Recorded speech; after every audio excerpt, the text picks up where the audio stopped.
ॐ शङ्करं शङ्कराचार्यं केशवं बादरायणं सूत्रभाष्यकृतौ वन्दे भगवन्तौ पुनः पुनः। ईश्वरो गुरुरात्मेति मूर्तिभेदविभागिने व्योमवद्व्याप्तदेहाय दक्षिणामूर्तये नमः।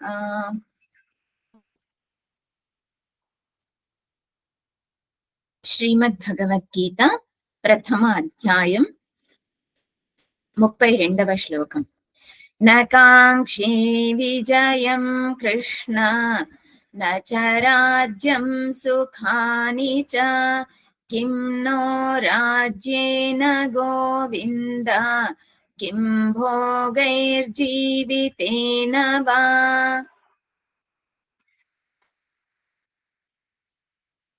అర్జునుడు శ్రీకృష్ణ పరమాత్ముడితో చెబుతూ ఉన్నాడు, ఏమని?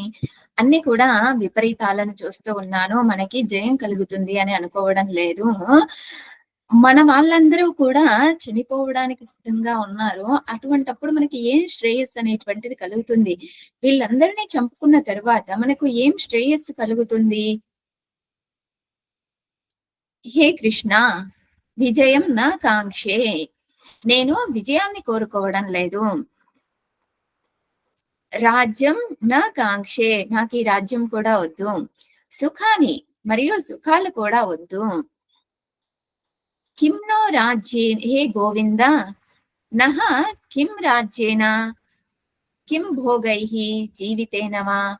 ఈ రాజ్యం ద్వారా, ఈ భోగాల ద్వారా ఏం జీవనం కొనసాగిస్తాము? మన వాళ్ళందరూ కూడా చనిపోయినప్పుడు అటువంటి ఈ రాజ్యం దేనికి? ఈ భోగాలు దేనికి? ఎవరిని సుఖపెట్టడం కోసం ఈ రాజ్యం, ఈ భోగాలు అని అర్జునుడి యొక్క ఆలోచన. చూడండి, అర్జునుడు భగవంతుడి యొక్క సాన్నిధ్యంలో ఉన్నాడు కాబట్టి సాత్వికమైన మనస్సుతో ఆలోచించడం జరిగింది. కానీ ప్రస్తుతం ఉన్నటువంటి సమాజంలో మనం చూసినట్లయితే గనక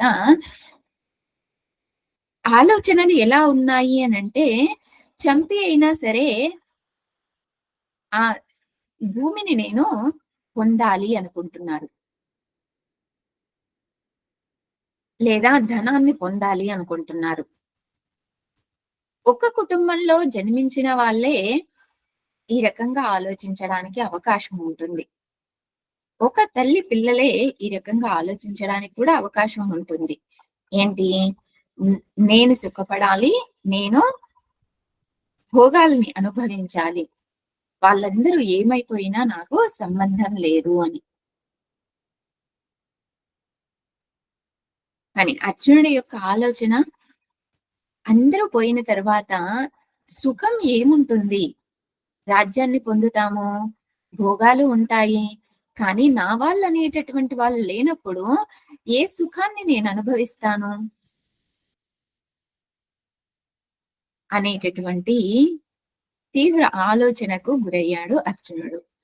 ఎవరెవరు ఇక్కడ నా వాళ్ళు అనంటే అనేటటువంటి విషయము తర్వాత శ్లోకంలో తెలియజేస్తూ ఉన్నారు. ఓం పూర్ణమదః పూర్ణమిదం పూర్ణాత్ పూర్ణముదచ్యతే పూర్ణస్య పూర్ణమాదాయ పూర్ణమేవావశిష్యతే. ఓం శాంతి శాంతి శాంతి. హరి ఓం. శ్రీ గురుభ్యో నమః. హరి ఓం.